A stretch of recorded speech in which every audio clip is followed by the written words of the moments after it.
Assalamualaikum warahmatullahi wabarakatuh. Halo teman-teman semua, perkenalkan nama saya Muhammad Ardian Terminda. Saya mahasiswa Magister Ilmu Manajemen FEB UPI tahun 2019.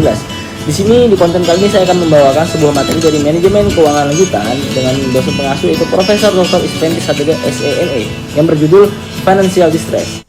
Oke, berikut kita lihat sedikit dulu mind mapnya sebelum kita masuk ke materi.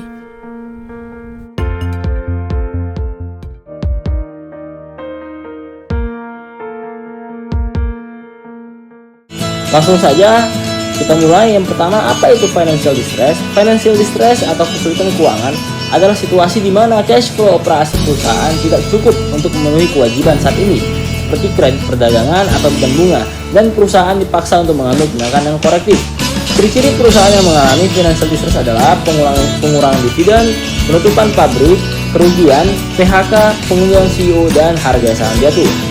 Bagaimana sih cara menghadapi financial distress? Yang pertama adalah menjual aset utama, merger dengan perusahaan lain, mengurangi belanja modal serta pengembangan dan penelitian, menerbitkan surat berharga, bertukar hutang untuk ekuitas, dan negosiasi dengan bank ataupun kreditur serta mengajukan pilot. Nah, menurut Brigham dan Davis tahun 2014 terdapat 5 kesulitan keuangan, yaitu pertama economic failure, business failure, technical insolvency, insolvency in bankruptcy, dan legal bankruptcy. Kemudian kita masuk pada legal bankruptcy. Legal bankruptcy atau bangkrut secara hukum terjadi bila telah diajukan tuntutan secara resmi sesuai dengan undang-undang. Kebangkrutan menurut Raffles tahun 2015 menyatakan perusahaan dapat dikatakan bangkrut apabila perusahaan itu mengalami kesulitan yang ringan seperti masalah likuiditas dan sampai kesulitan yang parah sekalipun.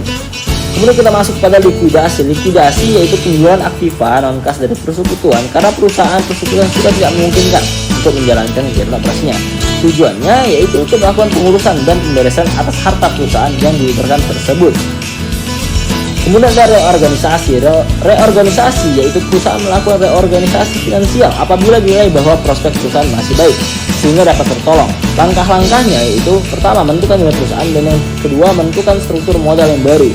Kemudian kita masuk pada preferred workout atau kepailitan. Mana yang lebih baik? Secara historis, setengah dari restrukturisasi keuangan melalui privat tadi, perusahaan yang muncul melalui preferred workout mengalami kenaikan harga saham yang jauh lebih besar. Biaya langsung preferred workout jauh lebih sedikit.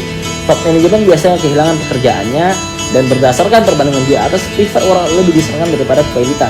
Bahkan sebuah kebangkrutan di mana debitur dan kreditur pra menegosiasikan rencana terorganisasi dan kemudian hasil negosiasi tersebut berakhir dengan permohonan pilot. Manfaatnya yaitu memaksa semua pihak untuk menerima reorganisasi kebangkrutan.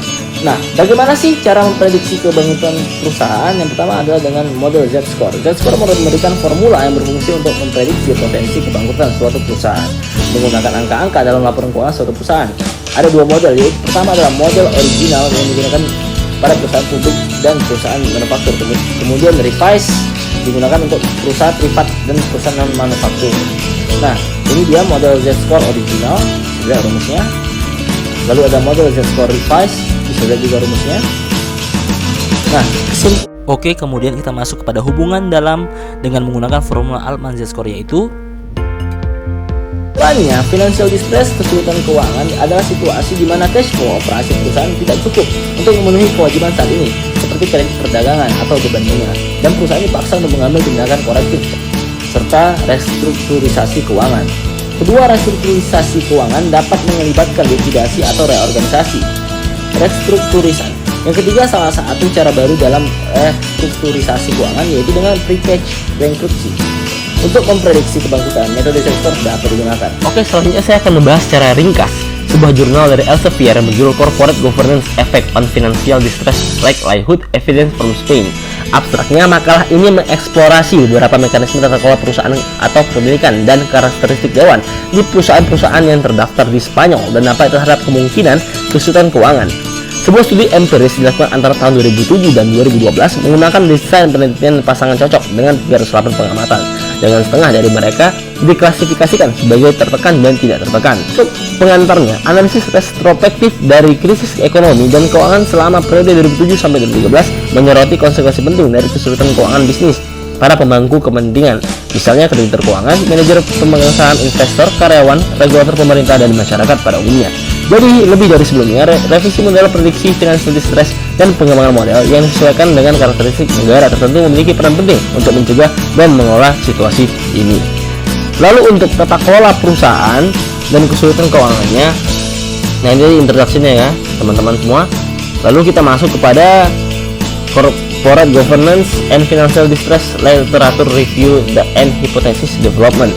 Nah di sini bisa kita lihat dikembangkan dari beberapa subjek, yaitu merujuk kepada kepemilikan atau ownership, lalu ada Board of Directors, jajaran direktur, lalu Board of Independency atau Dewan Independensi. Nah untuk metodologinya, sampel dan seleksi datanya. Di sini sampel dan data untuk menguji hipotesis yang diajukan. Kami mengumpulkan data dari perusahaan terdaftar di Spanyol, tidak termasuk perusahaan keuangan, karena fitur dari berbeda yang memiliki bisnis ini terkait dengan standar peraturan, standar pelaporan keuangan, dan kepatuhan. Regulasi logistik ini bersyarat diterapkan untuk memperkirakan kemungkinan kesulitan keuangan, mengikuti Mangena dan Chamisa tahun 2008. Nah, di sini bisa dilihat teman-teman untuk teks spesifikasinya. Untuk hasilnya juga teman-teman bisa lihat di sini resultnya. Untuk descriptive analysis and invariant test, lalu conditional logistic regresi.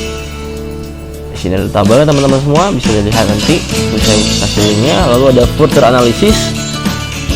Dan untuk kesimpulannya, makalah ini meluas penelitian empiris sebelumnya pada tekanan keuangan dan mengarsipkan mekanisme tata kelola perusahaan dalam konteks geografis seperti Kanada, China, dan Inggris ke Spanyol, di mana keseluruhan masalah ini masih kurang distribusi kepemilikan perusahaan Spanyol dan karakteristik sistem tata kelola perusahaan, konsentrasi kepemilikan direktur besar dan praktisi dualitas CEO yang tersebar luas, dan ukuran dewan direksi besar jadi mungkin meningkatkan masalah lembaga, dan oleh karena itu mereka dapat berkontribusi dalam memperburuk situasi kesulitan keuangan. Kami menyelidiki efek dari mekanisme moratorium Spanyol pada kemungkinan kesulitan keuangan.